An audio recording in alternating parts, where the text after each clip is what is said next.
પાટણ સરસ્વતી તાલુકાના ભીલવાણ ગામના દલિત પરિવાર ઉપર મુસ્લિમ સમાજના ટોળા દ્વારા હુમલો કરાતા પાટણ સરસ્વતી તાલુકાના વાગડોદ પોલીસ મથકના ફરિયાદ નોંધાઈ હતી। જ્યારે અનુસંધાનમાં બનાસકાંઠા જિલ્લાના વડગામના ધારાસભ્ય જિગ્નેશ મેવાણીએ ભીલવાણ ગામના દલિત સમાજના પરિવારોની મુલાકાત લીધી હતી। પાટણ સરસ્વતી તાલુકાના ભીલવાણ ગામના દલિત સમાજના પરિવારના લગ્ન પ્રસંગ દરમિયાન ડીજે વગાડવા મામલે મુસ્લિમ સમાજના ટોળા દ્વારા ધોકા લાકડી વડે હુમલો કરી 8 લોકોને ઈજા પહોંચાડતા મામલો તંગદિલી બનતા સમગ્ર ભીલવાણ ગામ આખી રાત વાગડોદ પોલીસ છાવણીમાં તબદીલ કરી દેવામાં આવ્યો હતો। પાટણ સરસ્વતી તાલુકાના ભીલવાણ ગામના દલિત પરિવારના દીકરીના મામેરું આવ્યું હતું તે દરમિયાન મુસ્લિમ શખ્સોના ટોળા દ્વારા દલિત સમાજના જાતિ અપમાનિત શબ્દો બોલીને અભદ્ર ભાષામાં વાણીવિલાસ કર્યો હોવાનું જાણવા મળી રહ્યું છે। અને ત્યારબાદ દલિત પરિવાર ગભરાઈ ઘરે આવતા પાછળ ઘરે ટોળું ધસી આવીને મારપીટ કરીને તેમજ મહિલાઓની છેડતી કરીને લૂંટ ચલાવી ડીજે સહિતની વસ્તુઓની તોડફોડ કરી ઈજાઓ પહોંચાડતા અમૃતાબેન બાબુભાઈ મકવાણીએ પાટણ સરસ્વતી તાલુકાના વાગડોદ પોલીસ મથકે 14 શખ્સો સામે નામજોગ અને ટોળા સામે ફરિયાદ નોંધાવી હતી।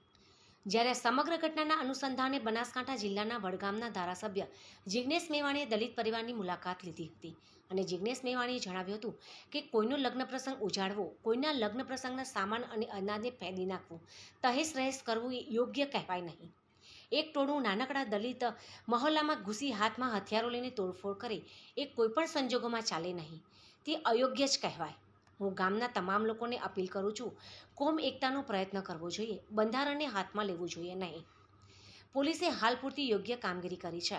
પાટણ કલેક્ટર તેમજ પાટણ જિલ્લા પોલીસ વડા ડીડીઓ સાથે હું વાત કરવાનો કાયદાનું કામ કરશે, પણ હાલ પૂરતું હું ભીલવાણ ગામના લોકોને અપીલ કરું છું કે તે ગામનું વાતાવરણ ડહોળાય નહીં તેમજ કોમી એકતા મજબૂત રહે તેવો પ્રયત્ન કરવા બનાસકાંઠા જિલ્લાના વડગામના ધારાસભ્ય જિગ્નેશ મેવાણીએ સમસ્ત ભીલવાણ ગ્રામજનોને અપીલ કરી હતી। પાટણ જિલ્લાના સરસ્વતી તાલુકાના ભીલવણ ગામે 2-4 દિવસ પૂર્વે દલિત સમાજના લગ્ન પ્રસંગમાં ડીજે વગાડવાના મામલે જે અત્યાચારની અન્યાયની ઘટના બની, જે હુમલો થયો એમાં 7-8 લોકોને ગંભીર અને નાની મોટી ઈજાઓ થઈ છે। કોઈનો લગ્ન પ્રસંગ ઉજાડવો, કોઈના લગ્ન પ્રસંગના સાધન સામગ્રી અનાજને ફેંદી નાખવું, તહેસ નહેસ કરવું, એક ટોળું નાનકડા દલિત મોહલ્લામાં ઘૂસીને હાથમાં હથિયારો સાથે તોડફોડની હિંમત કરે એ કોઈપણ સંજોગોમાં ચાલે નહીં, આ અયોગ્ય છે। હું ગામના સર્વ સમાજના લોકોને અપીલ કરું છું કે કોમી એકતાનો પ્રયત્ન કરવો જોઈએ, બંધારણ હાથમાં લેવાનો નહીં। આ પ્રકરણમાં દલિત સમાજ ભોગ બનનાર છે, અન્ય સમાજનો કોઈ વ્યક્તિ ક્યારેય ભોગ બનનાર હશે તો પણ જિગ્નેશ મેવાણી હંમેશા તમારી પડખે આવીને ઊભો રહ્યો છે અને ફરીથી ઊભો રહેશે। પોલીસ પ્રશાસને હાલ પૂરતી યોગ્ય કામગીરી કરી છે। કલેક્ટર શ્રી, ડીડીઓ, જિલ્લા પોલીસ વડા બધા સાથે હું વાત કરવાનો છું, કાયદાનું કામ કરશે, પણ હાલ પૂરતી હું સૌ લોકોને અપીલ કરું છું કે ગામનું વાતાવરણ ડહોળાય નહીં, કોમી એકતા મજબૂત રહે એવો પ્રયત્ન કરવો જોઈએ। કોઈપણ સમાજનો, કોઈપણ જ્ઞાતિ, કોઈપણ ધર્મનો વ્યક્તિ, હિન્દુ હોય, મુસ્લિમ હોય, દલિત હોય, આદિવાસી હોય, જનરલ સમુદાય હોય, એ પોતાનો લગ્ન પ્રસંગ યોગ્ય રીતે પાર પાડવાનો એનો બંધારણીય અધિકાર છે। આ લગ્ન પ્રસંગમાં કોઈ મોટા અવાજથી બોલે, ડીજે વગાડે, એન્જોય કરતું હોય તો કોઈના પણ પેટમાં તેલ રેડાવવું જોઈએ નહીં। આ એક બહુ આટલી ખેલદિલી મારામાં, તમારામાં, સર્વ સમાજમાં, આપણા ગુજરાતમાં બધી હોવી જોઈએ।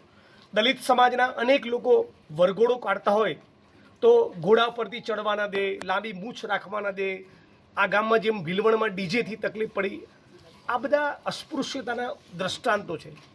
2024-2025ના ગુજરાતમાં અને ભારતમાં આજે પણ આ પ્રમાણેના અત્યાચાર, અન્યાય અને અસ્પૃશ્યતા જીવે છે એ ગુજરાત માટે, દેશ માટે એ તંદુરસ્ત બાબત નથી।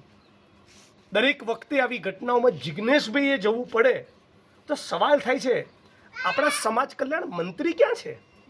ગુજરાત રાજ્યના ગૃહમંત્રી ક્યાં છે? ગુજરાત રાજ્યના મુખ્યમંત્રી ક્યાં છે? ક્યાં છે સામાજિક સમરસતાનું ઢોલ પીટનારી ટીમ? પીડિત પરિવારોની પડખે કેમ નથી ઊભું રહેવી? આ ફક્ત દલિત આંદોલનના માણસો, આંબેડકરવાદીઓની જિગ્નેશ મેવાણીની જવાબદારી બને છે? રાજ્ય સરકારની કોઈ આમાં ભૂમિકા કેમ નથી? કેમ રાજ્ય સરકાર આવા પ્રકરણોમાં રસ લેતી નથી? કેમ રાજ્ય સરકાર અસ્પૃશ્યતા નાબૂદીની કામ કરતી નથી? હું જેમાં પીડિત પરિવારની પડખે અત્યારે ઊભો છું, એમ રાજ્યના મુખ્યમંત્રી ભૂપેન્દ્રભાઈ પટેલ એ પીડિત પરિવારની પડખે તો નથી ઊભા રહેતા, પણ બેશરમીપૂર્વક રાજકોટના ગોંડલમાં દલિત યુવાનને નગ્ન કરીને જે લોકો માર્યો એના તુલસી વિવાહના લગ્નમાં જાય છે, આરોપીના ઘરે મુખ્યમંત્રી માલવા જાય છે, અને હું પીડિતોની પડખે છું. આ ફક્ત જિજ્ઞેશભાઈની જવાબદારી નથી, રાજ્ય સરકારની જવાબદારી છે કે ગુજરાતની કોમી એકતા જળવાય, ગુજરાતમાંથી જાતિવાદનું દૂષણ અને અસ્પૃશ્યતાની નાબૂદી થાય.